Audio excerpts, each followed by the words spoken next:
네, 21대 국회 임기 개시 3주가 지났습니다.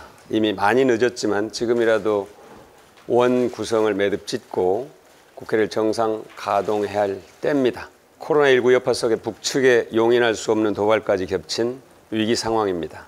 우리 당과 정부는 단호하면서도 차분하게 필요한 조치를 취해 나갈 것입니다.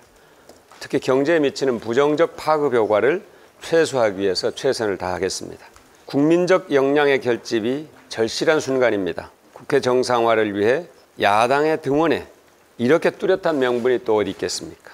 국회 정상화를 바라는 국민의 요구도 더욱 강해지고 있습니다. 야당은 지금 바로 국회로 오시기 바랍니다. 북측에 도발에 대한 책임 소재와 해법을 놓고 우리 사회의 갈등을 조장하고 편을 가르려는 시도가 표면화되고 있습니다. 매우 우려스럽습니다. 심지어 미통당 회의에서는 핵무장론과 9.19 합의 파기론, 확성기 방송 개시 주장도 나왔다고 합니다.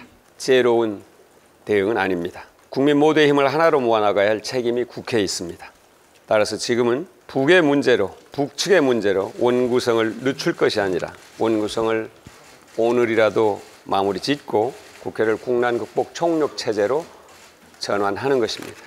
북측의 도발은 우리 국민들이 결코 납득할 수도 동의할 수도 없는 비상식적 행위입니다. 행여나 군사적 도발을 통해서 한반도 프로세스를 뒷걸음질치게 한다면 천추의 한을 남기게 될 것입니다.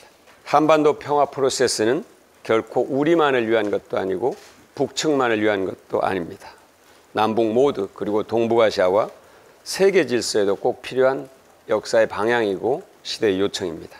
북측이 주저앉힐 수도 없고 미국이 되돌릴 수도 없고 그래서도 안 됩니다. 아무리 힘들고 어려운 가시밭길이라 하더라도 한반도 평화가 가야 할 길이라면 반드시 가야 할 것입니다. 하지만 한반도 평화 프로세스는 북한의 어떤 도발도 인내하고 수용하는 방식은 아닙니다.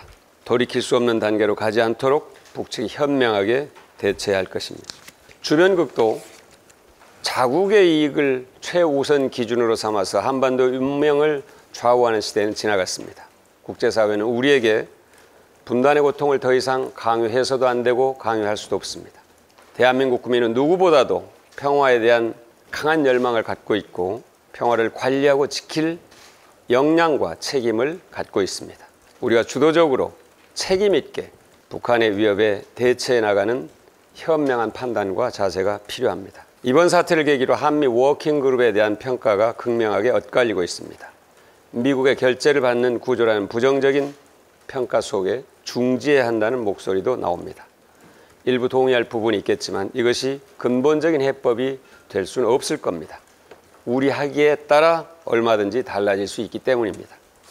이번 기회에 한미 워킹그룹을 되짚어보고 미흡한 부분은 개선 보완하고 한반도 평화를 위한 디딤돌로 삼는 그런 계기로 만들려는 노력이 필요할 것입니다. 한미 워킹그룹의 역할을 재정립할 필요가 있다면 재정립해야 하고 미국도 적극적으로 이해하는 속에서 협력하는 것이 당연하다고 봅니다. 아울러 일본의 남북관계에서 긍정적인 역할 또한 기대합니다. 미래통합당도 국회에 들어와서 한반도 평화 프로세스의 지난 과정을 복귀하고 포괄적이고 근본적인 해법을 찾는 데 노력을 함께 해주길 바랍니다. 이상입니다.